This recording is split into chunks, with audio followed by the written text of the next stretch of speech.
Bonjour à toutes et à tous, j'espère que vous allez bien. On se retrouve pour le brief du jeudi 27 juin, il est 8h46. Aujourd'hui, on va parler donc des news économiques, du ratio long and short, du funding open interest, des liquidations. On regardera ce que font les whales en finissant par l'analyse technique de Bitcoin. Mais avant ça, on va regarder tout simplement ce qui s'est passé hier et le trade qu'on a pris hier. Donc moi, le plan hier, c'est ce que je vous disais, c'était de venir chercher ce FVG au minimum pour derrière pouvoir potentiellement relancer un mouvement haussier. Donc on verra. Maintenant, voilà, pour le moment, il n'y a rien de boule, il n'y a rien vraiment qui nous dit qu'on va remonter, étant donné que pour le moment, on a pris tout simplement un retracement de 61,8% par rapport entre ce plus haut et ce plus bas. Et derrière, tout simplement, on peut normalement continuer la tendance baissière. Maintenant, on va voir comment ça se passe dans le FVG ici et dans la zone ETE ici, si jamais on y va, parce que il faut quand même rappeler qu'on a pris un niveau de support quand même qui est clé sur ce marché. Donc en prenant cette zone de demande, normalement, on a posé un bottom. Donc à voir maintenant si jamais c'était suffisant ou si jamais on doit vraiment aller beaucoup plus bas. Mais si jamais on doit casser ce plus bas, je pense que c'est cette zone de demande qui ne tiendra pas et on devra venir chercher beaucoup plus bas, genre les 55 000, voire les 52 000. Donc à voir, mais voilà. Au niveau du trade qu'on a pris hier, on était sur ENS, donc plutôt pas mal. Le trade s'est déroulé vraiment rapidement. J'ai été surpris parce que c'était un trade en H1. Donc plutôt cool. On voit que tout simplement ici on avait validé une tendance haussière en faisant un plus haut par rapport à celui-ci. Donc derrière on est revenu, on a laissé un equal high juste ici. Et moi le but était donc derrière de venir le chercher. Et en revenant donc chercher cette zone OTE donc de ce mouvement haussier. Donc tout simplement, je vous mets le lien de la zone OTE pour les retracements de Fibonacci juste en haut à droite, vous pourrez comprendre. Et donc l'entrée était parfaite là-dedans. Derrière, on a eu un premier pump, on a BE le trade, et derrière, on est allé se coucher tranquillement. Donc là, j'avais fermé 25% juste ici. Derrière, on est allé se coucher, on a mis BE, et puis au réveil, ça avait TP. Donc plutôt chouette. Petite surprise sympathique. Donc voilà le trade d'hier. Il était d'ailleurs partagé sur le Discord qui est 100% gratuit, donc n'hésitez pas à le rejoindre. Voilà, ENS, je long 1% de risque. Donc voilà, et puis derrière on a donné le plan. Donc voilà un peu ce qui s'est passé sur les dernières 24 heures. Au niveau des news économiques, aujourd'hui on va avoir le PIB trimestriel à 14h30, donc attention, ça va être très mouvementé sur les marchés. On va également avoir l'inscription hebdomadaire au chômage, mais bon ça a peu d'impact, sauf si jamais les variations sont énormes. Mais voilà, le PIB ça va avoir un gros impact, donc à 14h30 on risque d'avoir pas mal de mouvements sur les marchés. Si jamais on regarde le ratio long and short, on a vraiment une petite diminution du nombre de shorts et une stagnation du nombre de longs actuellement. Donc attention, voilà, on n'a pas vraiment de choses à dire là-dessus. Si jamais on regarde ce que font les funding open interest, c'est un peu ce que je vous disais, on a un range complet de l'open interest, on n'a pas de montée, pas de descente. On a limite, si on a une descente, remarque, mais voilà, on n'a pas grand-chose qui se passe. Si jamais on regarde ici, c'est plus du long qui s'est ouvert juste là, et également ici, c'est plus du long. Donc attention, on a énormément de liquidations à mon avis qui traînent à la baisse, voire sous ce plus bas. Donc on n'est pas à l'abri de venir vraiment faire un joli dump là-dedans pour derrière pouvoir potentiellement rebondir dedans.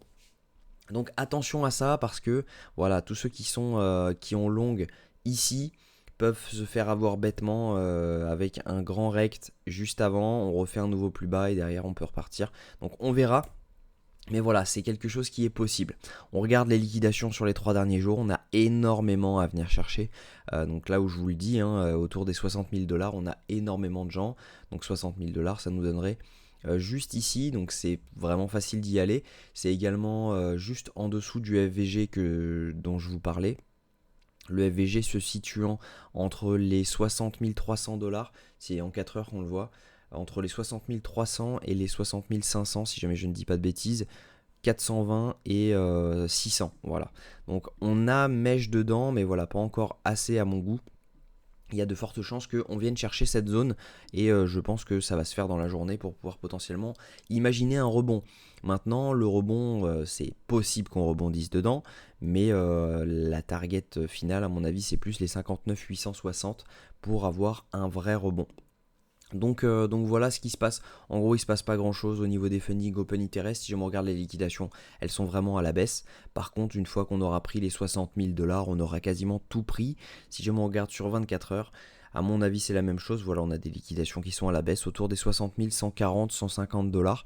Donc ce FVG va être pris. C'est une certitude. Maintenant, à savoir si jamais on va rebondir dedans ou après.